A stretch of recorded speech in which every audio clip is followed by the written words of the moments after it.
Zaxxon is extremely interesting as a historical specimen. Developed for arcades by Sega in 1981, Zaxxon was one of the first isometric games ever, beaten out only by Treasure Island in Japan, and the first released internationally, as well as the first to use axonometric projection to create the illusion of 3D, that is to say, using an inclined perspective and skewed angles to give an illusion of a 3D space. I'm not a very smart guy, but rest assured this was extremely impressive for 1981. The game was also a pretty massive deal. Sega was excited enough to spend $150,000 to have Paramount Pictures make the first commercial for an arcade game ever to market this game.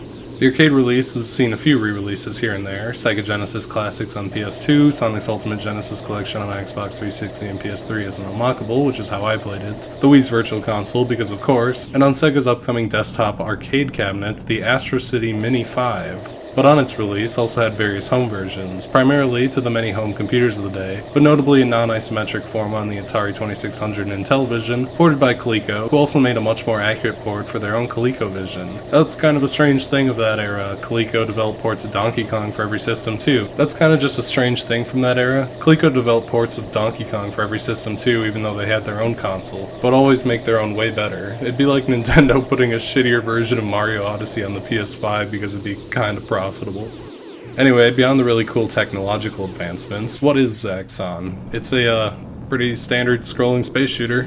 The main distinction from other games in its genre is movement. Instead of the usual forward, backwards, left and right, the ship can be steered left and right as well as up and down to adjust height. Height does matter, as frequently the game forces the player to squeeze through small gaps, as well as being useful for dodging enemies or lining up to shoot them.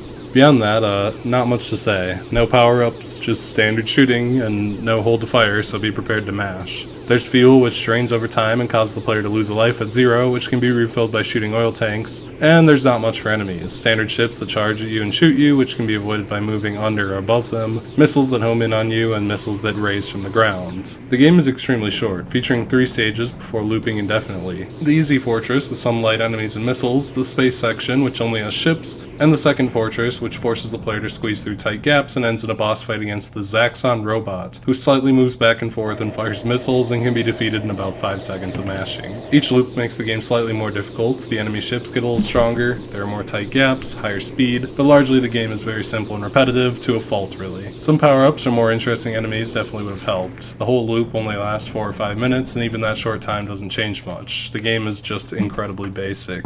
While technologically advanced for the time with some cool touches, the shadow that changes ship with the size, the ship's scaling in general, visually the game isn't much to write home about either. The circuit board design of the stages is kinda neat aesthetically, but there's a lot of sharp blue, a lot of gray, and a touch of red that makes it pretty visually unexciting. Props to whoever decided that the ship should be the same colors as the gummy ship from Kingdom Hearts, but beyond a bit of color, there ain't much here. No music either, the gunfire sound effect to its credit isn't horribly obnoxious, but the emptiness of space sure is lonely in a one-man space plane. Historical or not, Zaxxon isn't gonna wow anyone nowadays. An interesting gimmick and step in technology, but a simple short game that changes very little throughout its pitiful runtime. It's not to say it's awful, but it lacks the addictive qualities of faster-paced arcade games of the era like Pac-Man, and the variety of other shooters, even of the era like Galaga, but especially when compared to more modern shooters. Anyway, let's talk about one of the many ports real quick.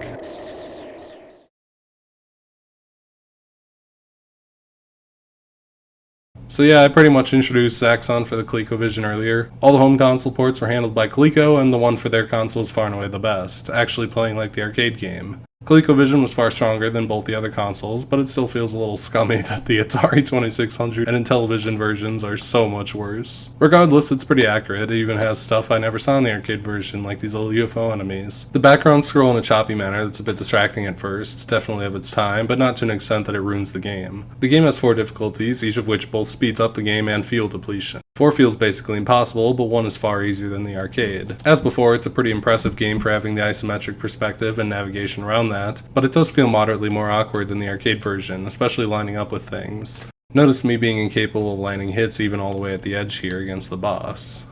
Visually, the game is pretty impressive. It's obviously not at the level of the arcade, but it's still got the shadow thing going on, and the enemies and the player are still decently drawn. The choppiness on the backgrounds isn't ideal, but it's an understandable necessity. Colors and detail have been sanded down a lot. The background inside the fortress is more or less a pure blue, space lacks stars, and the ship is only 2 colors, but relatively it's pretty comparable to the arcade original, which is very impressive for the time. There's still no music, but I find that generally the plain sound that plays basically constantly is really shrill and obnoxious, which highly turns me off of this version. version. Zaxxon's Colecovision port is pretty impressive, but it's really not worth playing. The better arcade version isn't really worth much beyond as a historical artifact, and that version is far easier to play. Coleco emulation is a very small niche and a bit of a headache to set up, where emulating the arcade version is a breeze. It's an impressive conversion of an impressive game, but it's not very good beyond that.